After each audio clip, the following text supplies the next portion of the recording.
தேங்காய் ஒரு அரை மூடி போட்டுக்கலாம்.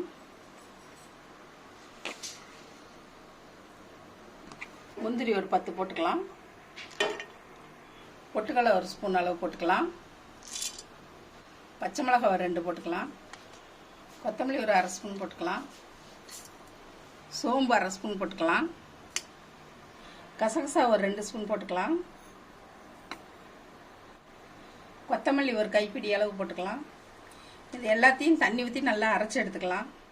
அரை கப் தண்ணி ஊற்றி நல்லா நைஸாக அரைச்சி எடுத்தாச்சு. இப்போ வந்து நம்ம கிரேவி தாளித்து விட்டுறலாம். கடாய் சூடாயிடுச்சு. 3 ஸ்பூன் ஆயில் ஊற்றிக்கலாம். சீரகம் ஒரு ஸ்பூன் போட்டுக்கலாம். கிராம்பு 3 போட்டுக்கலாம். பட்டை 1 போட்டுக்கலாம். ஏலக்காய் ஒரு 2 போட்டுக்கலாம்.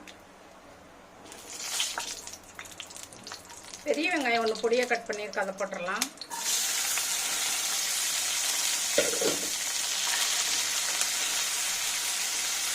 நல்லா பொன்னிறமாக வர அளவுக்கு வதக்கலாம். வெங்காயம் நல்லா வதங்கிடுச்சு. இப்போ இஞ்சி பூண்டு பேஸ்ட் ஒரு ஸ்பூன் போட்டுக்கலாம். அதையும் நல்லா வதக்கிடலாம். இஞ்சி பூண்டு நல்லா வதக்கியாச்சு. இப்போ பொடியாக கட் பண்ண தக்காளி 2 போட்டுடலாம்.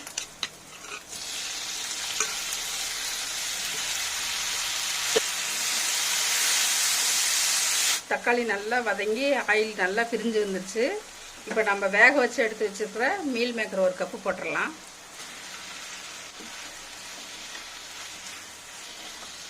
மீல் மேக்கர் சுடுதண்ணியில் போட்டு ஒரு 5 நிமிஷம் நல்லா வேக வச்சு திரும்ப பச்சை தண்ணியில் போட்டு அலசி புளிஞ்சு எடுத்து வச்சுக்கோங்க.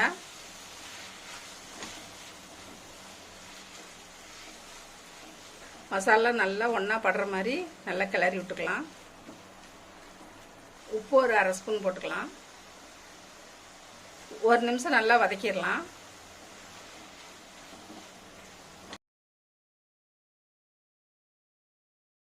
ஒரு நிமிஷம் நல்லா வதக்கியாச்சு. இப்போ நம்ம வந்து அரைச்சி வச்ச மசாலாவை போட்டுடலாம்.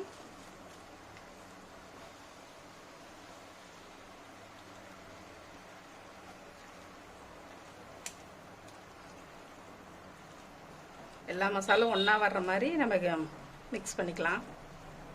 இந்த கிரேவி ரொம்ப நல்லா இருக்கும், டேஸ்ட்டாக இருக்கும்.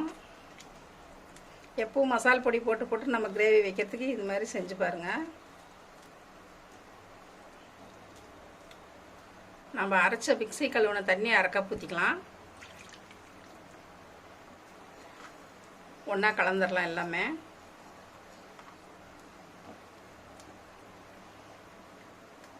எல்லாம் ஒன்றா கலந்துட்டு உப்பு சரியாக இருக்கான்னு பார்த்துக்கலாம்.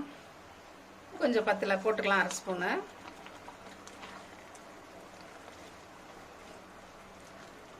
நல்லா கலந்து விட்டாச்சு. இப்போ அடுப்பு வந்து சிம்மில் வச்சு ஒரு 10 நிமிஷம் மூடி வேக வச்சிடலாம். சிம்மில் வச்சு 10 நிமிஷம் மூடி வச்சுருந்தோம். இப்போ திறந்து பார்த்துடலாம். நல்லா வெந்து எண்ணெய் பிரிஞ்சு மேலே வந்துருக்குது பாருங்கள். குழம்பு வாசம் கமகமன்னு நல்லா வருது. இந்த டைமில் அடுப்பு ஆஃப் பண்ணிடலாம்.